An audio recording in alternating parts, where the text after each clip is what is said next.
Mag-register sa dito sa mga promo. Punta ka lang dito. Pagpunta mo, ayan na, may load na kasi ako guys. Punta ka lang dito. Nakita mo to. Ito. Itong araw na to, punta ka lang din. Click mo. Then, buy promo. Pag buy promo mo, dyan lahat na pwede mo i-load. Yan, pili ka na lang dyan.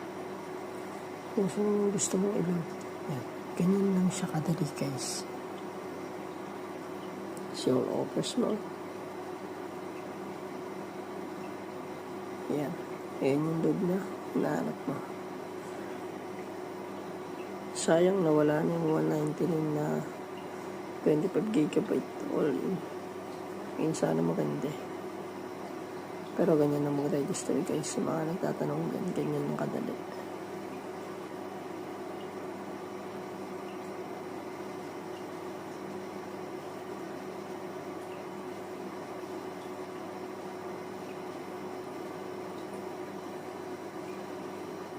So, yun lang naman guys.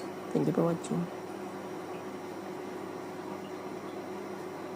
Tapos pag gusto ko mag-load din, kunyari ito, mag-load ka na ito, just full. Load mo to. Click mo lang yung buy now. Pagka buy now mo yan, lalabas yung parang ano dyan, select payment. Piliin mo yung dito. Dito load balance. Ganun lang naman kadali guys. Sa ganun na siya kadali. So, yun lang.